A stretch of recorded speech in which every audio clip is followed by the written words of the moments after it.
Bom dia, alunos do oitavo ano. Tudo bem com vocês? Mais uma aula de história, na verdade, a nossa última aula. E com ela a gente encerra o capítulo 4, também o livro 4. A gente tem alguns exercícios para corrigirmos hoje, da unidade passada, em relação à matéria do capítulo 3. Mas hoje a gente vai falar sobre a expansão do imperialismo. O que seria esse imperialismo, né? Essa prática na qual as nações poderosas procuram ampliar e manter controle ou influência sobre povos ou nações dos países mais pobres. Basicamente, é essa a definição que nós temos aí de imperialismo, né? Quando a gente fala de imperialismo, muitas vezes o imperialismo ele é associado à expansão econômica dos países capitalistas. Outras vezes também é utilizado para designar a expansão europeia após os anos de 1870. Embora imperialismo, nesse contexto, ele signifique o mesmo que colonialismo ou neocolonialismo, os dois, a gente tem que pensar que esses termos, imperialismo e colonialismo, eles possam ser utilizados da mesma forma, há necessidade de se fazer uma distinção entre esses dois termos. Tá? E é isso que a gente vai fazer aqui. Primeiro, a gente sabe que o colonialismo está ali associado, né, ao controle político envolvendo a anexação de território e a perda de soberania. Né? Enquanto que o imperialismo, a gente sabe que ele refere ao controle e influência, tanto na forma quanto formal, tanto como informal, direta ou indiretamente, política ou economicamente. Nós vamos entender isso melhor agora. Né? Seria, às vezes, neocolonialismo, partilha do mundo. Então, a gente tem o contexto histórico, da segunda metade do século XIX, quando a expansão dos países europeus industrializados levam às partilhas dos continentes africano e asiático, né? E aí a gente vai chamar isso de neocolonialismo, né? Fazendo referência ao período que a gente já teve aquele colonialismo ali em relação aos países, principalmente do continente africano, né? A gente tem aí também que os Estados Unidos e o Japão vão exercer atividades imperialistas em suas respectivas regiões de influência. Então, colonialismo e neocolonialismo, né? No colonialismo a gente tem o capitalismo comercial, o mercantilismo, e isso a gente volta no passado, né? O objetivo era as especiarias, os produtos tropicais e os metais preciosos. E aqui a gente tem essa busca pelo continente, essa chegada ao continente americano, né? E essa expansão impulsionada pelo Estado. No neocolonialismo, a gente vai ter um capitalismo industrial e financeiro. O objetivo são mercados consumidores de manufaturas e fornecedores de matérias-primas, busca de colônias para excedente populacional europeu, áreas de investimento de capitais e áreas estratégicas para o controle do comércio marítimo. A gente tem ali o continente africano, asiático e Oceania. A expansão é impulsionada pela burguesia europeia. A gente tem aqui, né, em relação ao colonialismo, a gente tem uma ideologia legitimadora à fé católica. Né? Quem lembra que no continente, principalmente as companhias jesuítas que atuavam aqui no continente, principalmente na América Portuguesa, para a gente citar como exemplo, tinham como objetivo a catequização dos indígenas. Né? E aqui o neocolonialismo, a gente tem a ideologia legitimadora do mito da superioridade racial. Isso aí o pessoal acaba utilizando o darwinismo social e a missão civilizatória do fardo do homem branco, ou seja, que há uma superioridade da raça branca, isso é um mito, realmente é um mito, concebível uma teoria dessa, e ampara-se através da teoria do darwinismo para estabelecer uma teoria do darwinismo social, no qual esse homem branco ele está a um nível evolutivo maior, né? Essa é a ideia dessa superioridade. Para ele é um fardo que ele deva ir a esses continentes e civilizá-los. Né? O fardo do homem branco, né? O literato inglês Rudyard Kipling forneceu amplo material de apoio ao imperialismo em seu país. Para ele, a Inglaterra podia suportar, como nenhuma outra nação, o fardo do homem branco. Em sua obra The White Man's Burden, destaca o dever à filantropia da ação colonizadora inglesa, como se consta nos versos. Rudyard Kipling assume o fardo do homem branco, enviai os melhores, assumi o fardo dos homens brancos, enviai os melhores dos vossos filhos, condenai vossos filhos ao exílio, para que sejam servidores de seus cativos. Aí tem. Aí o fardo do homem branco, a gente tem essa propaganda de sabão que usa o tema fardo do homem branco para encorajar pessoas brancas a ensinar noções de higiene a membros de outras raças aí, né? Em relação ao darwinismo social, o imperialismo do século XIX, permeado pelo ideal de supremacia econômica e cultural, formulou o mito da superioridade racial, incluindo concepções pseudocientíficas que enalteciam os brancos e a exploração imperialista. Por esse motivo, destacou-se a doutrina racista do filósofo inglês Spencer, conhecido como darwinismo social. Segundo Spencer, a teoria da evolução de Darwin podia ser perfeitamente aplicada às evoluções da sociedade. Assim como existia uma seleção natural entre as espécies, com o predomínio dos animais e plantas mais capazes, ela existia também na sociedade. A luta pela sobrevivência entre os animais correspondia à concorrência capitalista. A seleção natural não era mais nada além da livre troca dos produtos entre os homens. A sobrevivência dos mais capazes, mais forte, era demonstrada pela forma criativa dos gigantes da indústria, que engoliam os competidores mais fracos em seu caminho para o enriquecimento. Formas de dominação direta, com agentes metropolitanos ocupando os principais cargos governamentais. Exemplo, a gente tem a Inglaterra na Índia, na indireta alianças com elites locais, mantendo uma aparente independência política. Os Estados Unidos aí na América Central. E aí o imperialismo na África, início da segunda metade do século XIX. Ponto máximo, a gente tem a Conferência de Berlim, com o objetivo de delimitar fronteiras coloniais e normas a serem seguidas pelas potências colonizadoras. Em relação ao imperialismo inglês na África, a gente tem o Canal de Suez, controle acionário, França e Egito. Em 1875, a Inglaterra compra as ações do Egito. Em 1904, franceses abandonam o Egito em troca de auxílio inglês para Marrocos.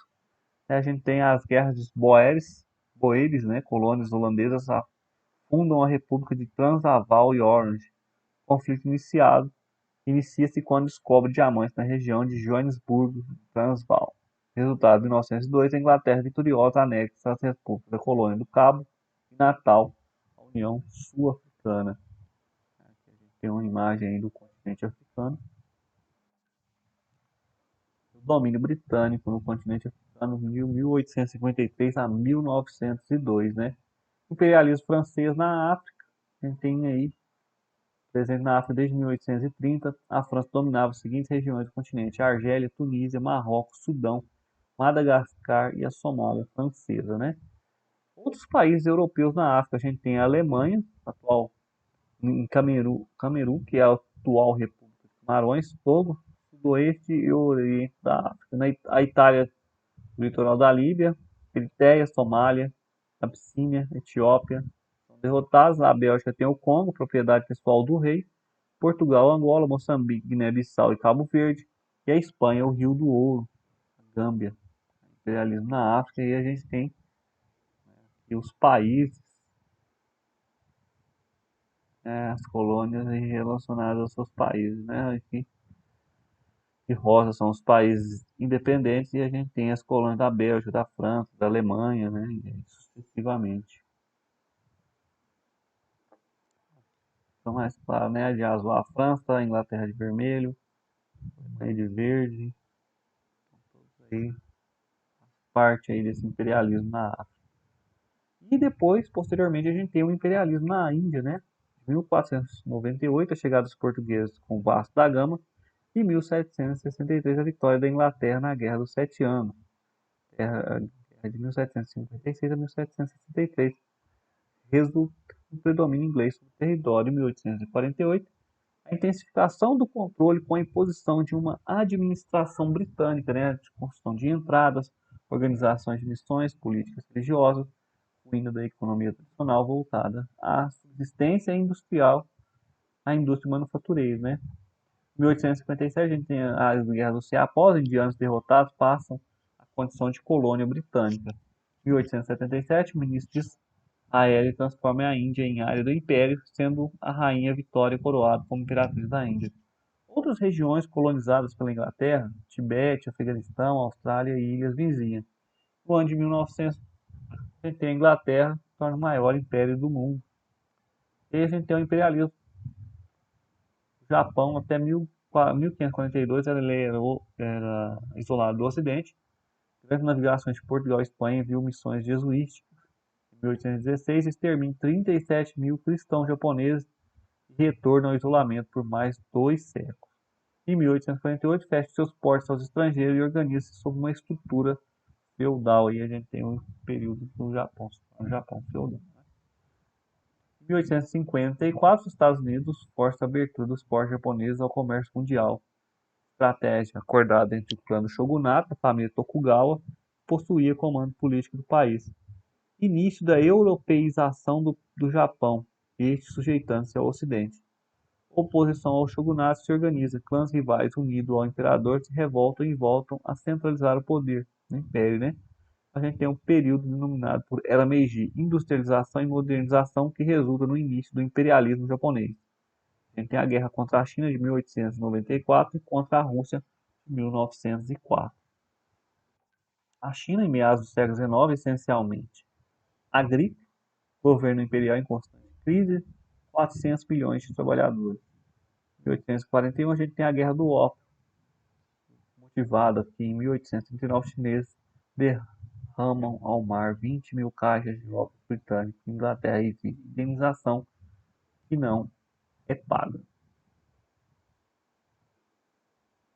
O resultado, derrota chinesa com a assinatura do Tratado de Nanquim. Tratado de Nanquim, obrigação de abrir 5 portos ao livre comércio, forçado a abolir o sistema de fiscalização. E Hong Kong é entregue à Inglaterra e depois é devolvido em 1997, né? Em 1851, a revolta de Taiping, revolta camponesa com apoio da cidade, sufocada em 1864. No ano de 1900, a gente tem a Guerra de Boxers, punhos fechados, nacionalistas radicais que buscam libertar o país da dominação estrangeira. Resultado: reprimidos internacionalmente pela força expedicionária, ingleses, franceses, alemães, russos, japoneses e estadunidenses. A derrota da China, que é obrigada a reconhecer todas as concessões realizadas por potências estrangeiras. Em 1911, a gente tem a fundação do Partido Kuomintang, né, nacionalismo chinês. Fim da monarquia e proclamação da República, não obstensão do desenvolvimento autônomo, o que só irá ocorrer em 1949 com a Revolução Chinesa.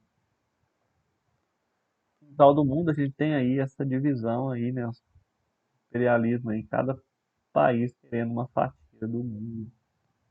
Península da Indochina, meados do século XIX, a penetração dos franceses no Sudeste Asiático, ocupação do Vietnã por missionários franceses e após por soldados de Napoleão III, né?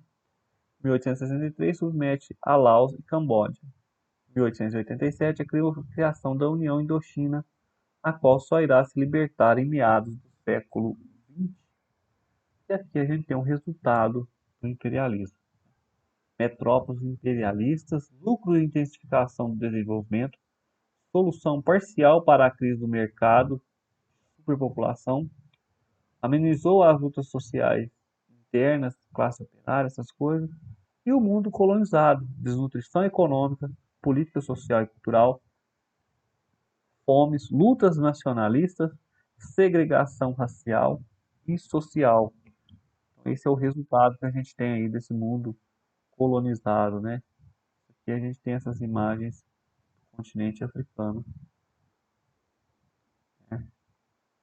Aí uma foto tirada em 1981. No Uganda, né? A fome do mundo, 2004, pode ter fotografias semelhantes em outras partes do mundo. Isso pode ser encontrado até hoje.